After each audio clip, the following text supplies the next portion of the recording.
Beliau dilahirkan dari keluarga yang sangat sederhana dan orang tuanya banyak memberikan inspirasi kepada beliau sehingga keterbatasan dalam aspek ekonomi tidak membuat beliau kehilangan motivasi untuk mendapatkan pendidikan terbaik.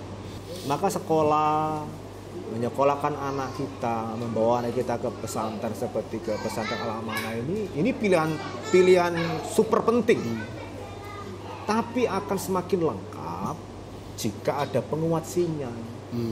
Nah, penguat sinyal ini artinya disitulah peran orang tua tirakat. Nggak cukup hanya membawa anak ke pesantren terus dia hanya di rumah biasa-biasa saja. Nggak bisa. Karena jangan berpikir diri kita. Yang penting kita pikirkan itu kan masa depan anak-anak kita. Dan Assalamualaikum warahmatullahi wabarakatuh. Alhamdulillah, la haula wala quwwata illa billah. Allahumma shalli ala sayyidina Muhammad wa ala alihi washabbihi kama la ilaha kamali wa Muhammad. Santri pemirsa sekalian yang senantiasa saya harapkan saya doakan dalam keadaan baik hari dan batin. Hari ini hari yang sangat membahagiakan karena hari ini pesantren kita, pesantren modern Al-Amanah rawuh seorang guru besar sekaligus rektor Islam Ampel. Beliau adalah orang yang istimewa karena prestasi akademis, prestasi sosial, dan prestasi yang lainnya didapat beliau dari tataran yang paling bawah. Ini tentu ada karakter, ada sifat, ada watak tertentu sehingga beliau mencapai puncak prestasi yang tadi sudah saya katakan. Oleh karena itu, beliau di tempat ini penting yang pertama bisa memberikan sebagai narasumber seminar di awal tahun. Yang kedua, kita akan mencoba bertanya kepada beliau apa faktor-faktor yang membuat beliau tumbuh berkembang menjadi pribadi yang luar biasa. Karena kita sapa beliau. Assalamualaikum warahmatullahi wabarakatuh. Waalaikumsalam warahmatullahi wabarakatuh. Sehat, Prof? Alhamdulillah. Ini mohon maaf, ini diskusi kita yang singkat sambil makan agar kesannya menjadi lebih santai. Pemirsa kita ini adalah wali santri dan orang-orang yang suka kepada bidang pendidikan. Oleh karena itu saya ingin bertanya kepada Profesor Ahmad Muzaki bagaimana perjalanan panjenengan sampai titik sekarang yang luar biasa. Kemudian yang kedua, siapa yang paling besar pengaruhnya sehingga panjenengan istilahnya dari tidak sesuatu menjadi sesuatu. Kita ingin mendapatkan cerita sehingga wali santri juga santri bisa mendapatkan manfaat dari perjalanan panjenengan. Silakan. Kiai. Dalam merasa Kiai ngerasakan bahwa orang tua itu besar pengaruhnya pada hidup saya secara pribadi. Ayah dan ibu masing-masing punya kontribusi yang membuat pengaruh ke dalam diri saya itu sangat kiat Kiai. Kalau bapak saya itu selalu menanamkan kinerja dalam karakter, tidak sekedar berkinerja tapi kehilangan karakter. karena selalu yang beliau ingatkan jujur dan jujur. Selalu beliau selalu mengatakan. Nah, sementara ibu niku punya ritual yang terjaga hingga sampai sekarang. Beliau berusia lebih dari 80 Masih tahun. sugeng keduanya. Bapak sampun kapundhut, usia 56. Terakhir kepala Minu Kahamukmin depan kantor cabang PCNO yang lama itu. Foto. Nah, ibu tasik sugeng. Nah, ada ritual yang ibu niku selalu lakukan sejak muda dan kami merasakan betul bersama beliau. Niku kan selalu tengah malam bangun. Setengah 2, jam 2, niku bangun. Dan setelah beliau selesai dengan ritualnya, sholat tahajud, naos segala macam, lalu selalu membangunkan kami. Pada malam hari itu sebelum subuh berarti. Sebelum subuh. Berapa Jadi, saudara toh panjenengan? Dalam niki gangsal. Oh, 5. Gangsal. Dalam yang paling yang ragil. Dan selalu membangunkan beliau. Selalu membangunkan. Jadi belakangan kami lalu yakin bahwa apa yang oleh orang modern disebut dengan conditioning. Conditioning. Ngaten nggih. Menciptakan kondisi. Nah, menciptakan kondisi pembiasaan niku prasyarat penting. Karena akan membentuk karakter kita. Dan yang kedua, kami belakangan semakin bisa memahami dengan menggunakan ilustrasi handphone, gadget.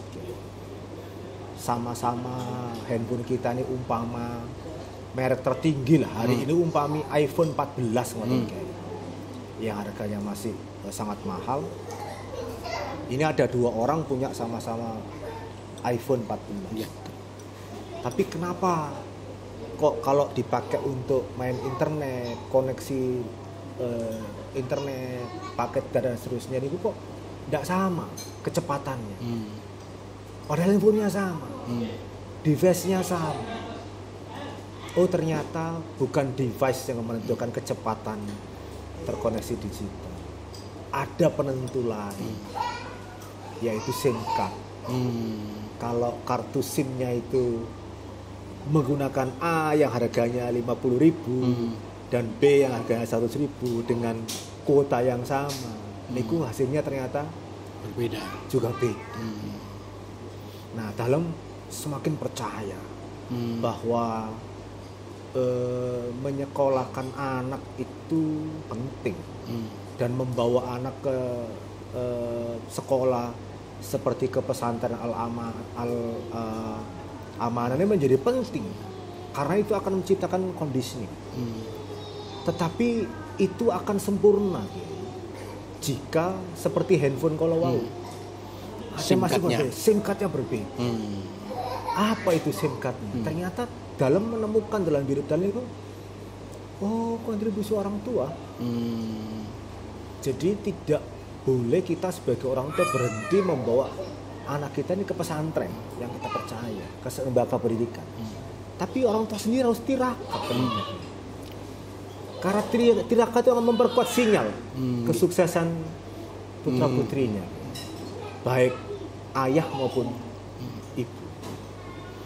Mungkin ringan diucapkan atau mungkin kita melihat sepele tapi sama dengan handphone kecepatan koneksi ini mboten terlihat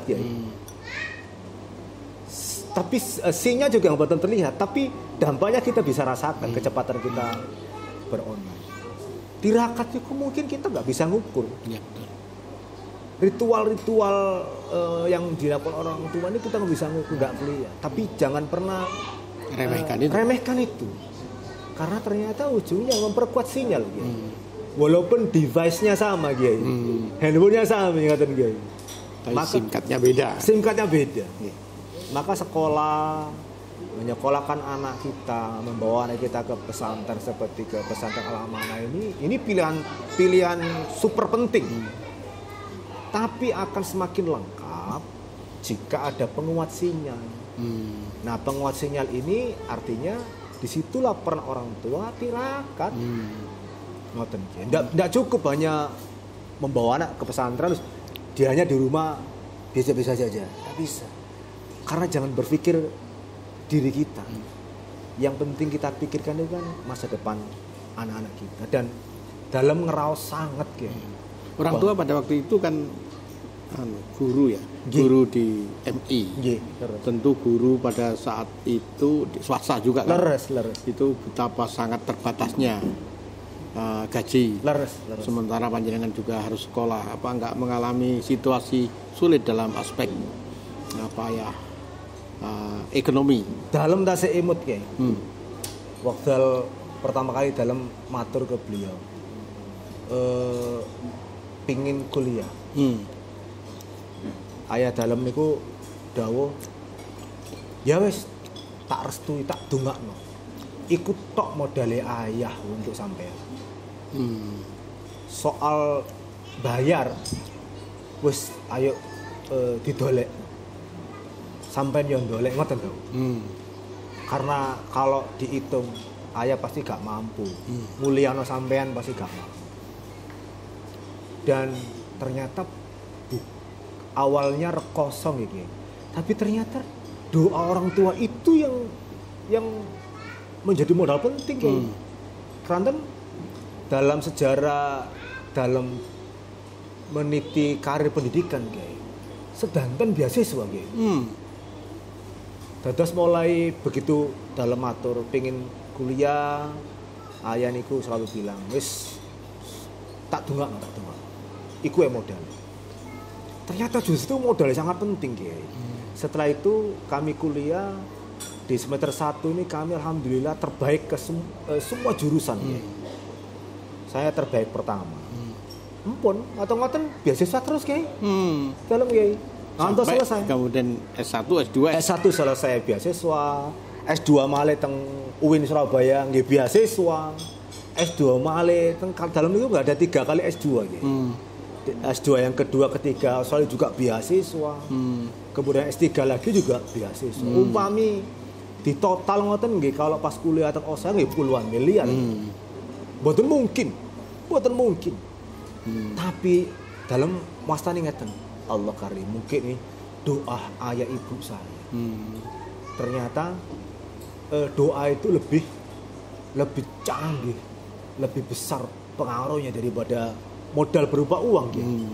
Dalam hidup dalam gitu. Akhirnya gitu sedanten ngantos selesai S3 gitu. Beasiswa sedanten. Sekarang sudah mencapai gelar tertinggi, kemudian juga menjadi rektor. Tentu daya lihat terhadap pendidikan tentu berbeda. Kalau dulu mungkin dari bawah ke atas, kalau sekarang melihat pendidikan kecuali memiliki teori juga praktek di lapangan. Bagaimana dunia pendidikan sekarang menurut kacamata panjenengan? Kiai, penting bagi kita semua orang tua, wali santri niku hari ini punya prinsip ngeten, Kiai. Kalau hanya targetnya itu membuat anak pinter, gampil, Kiai. Hari ini, Kiai, gampil. Karena sumber informasi niku saniki luar biasa. Cepat dan mudah. Nggak usah nyari, datang sendiri sakniki niki, Kiai. Tapi kalau kepentingannya itu adalah untuk memiliki anak yang tidak sekedar pinter, tapi bener. Nah ini butuh kecerdasan memilih sekolah, butuh kecerdasan memilih lembaga pendidikan. Karena jaminan anak bener niku kan ukurannya benten dengan jaminan anak pinter ya. Kalau pinter itu gampil.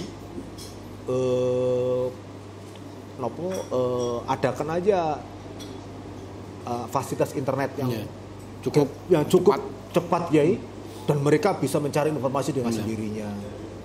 Belikan buku mereka sesuka-sukanya dengan modal finansial yang tinggi.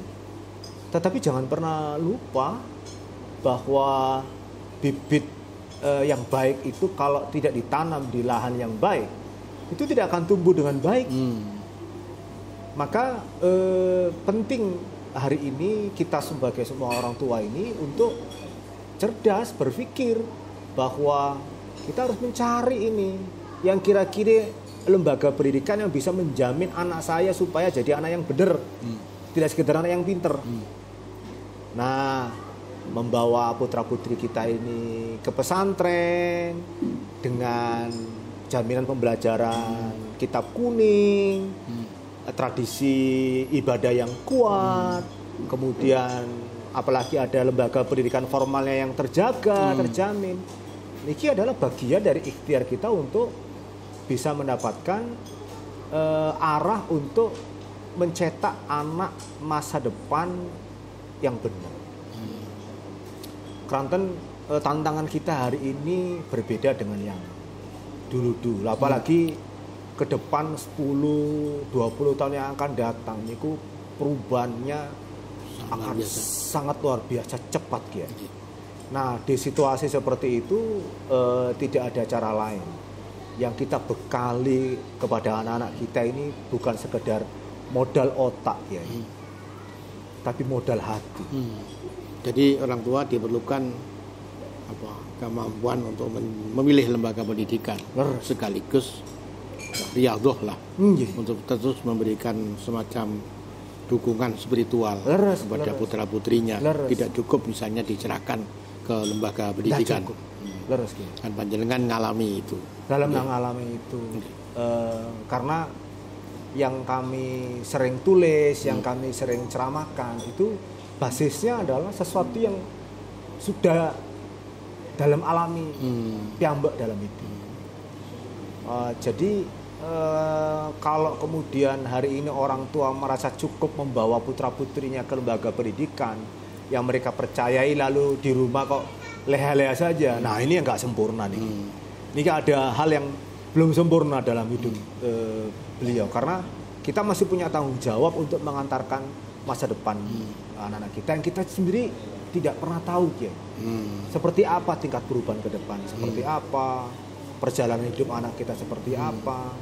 Tetapi kalau selalu diikat dengan spiritualitas selalu kita ini mengkaitkan perjalanan anak kita ini dengan jaminan spiritual kepada Allah Subhanahu wa taala.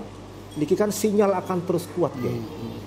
Menjadi modal masa depan putra-putri kita. Kalau itu tadi yang panjenengan sampaikan adalah orang tua diperlukan usaha tertentu yang sangat sungguh-sungguh lah dalam ikhtiar memberikan pendidikan terbaik untuk putra-putrinya. Tapi sebetulnya realitas pendidikan di negara kita seperti apa? Misalnya kan sekarang ada kebijakan kurikulum merdeka dan seterusnya. Kira-kira apa itu? Ngeten. Kurikulum merdeka itu sebuah ikhtiar yang mungkin menjadi pilihan yang sekarang menjadi kebijakan pemerintah. Niku sae untuk memperkuat skill. Untuk memperkuat skill. Tetapi kalau tidak hati-hati ya, desain pendidikan seperti meniko bisa jatuh seperti BLK ya.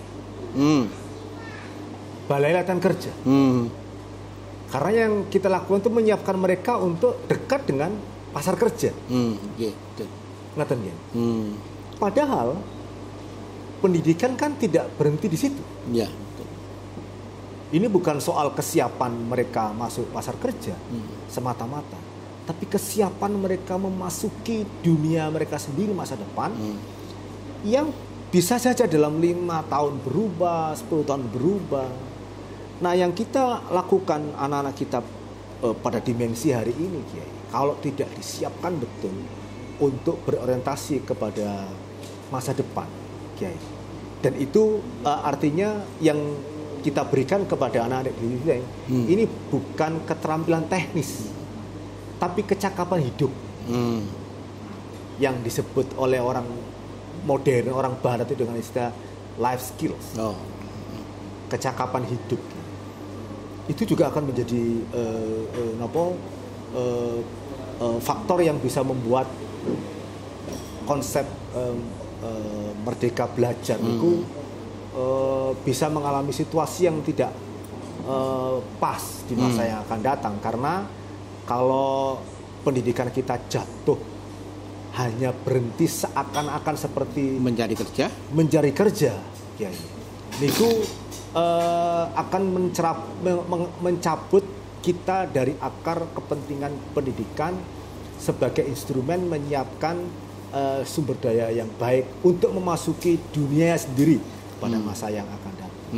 Karena perubahannya kan sangat cepat sekali. Kalau kemudian sekarang yang kita lakukan itu lebih kepada penyiapan pada pasar kerja terdekat, ya. Lalu sementara berikutnya ada perubahan, ini kan bisa saja mereka tidak siap. Ya, nggak cukup punya kemampuan untuk mengantisipasi perubahan-perubahan itu. Karena ternyata ada penelitian teman saya nih, Kiai, meneliti tentang kenapa beberapa perusahaan besar itu lebih tertarik merekrut lulusan SMA daripada anak SMK. Padahal seharusnya secara konseptual Kiai harusnya anak SMK Kiai. Tapi kenapa sih beberapa perusahaan malah memilih anak SMA daripada anak SMK? Ternyata kata kuncinya setunggal, adaptability. Kemampuan beradaptasi. Anak SMA lebih cepat.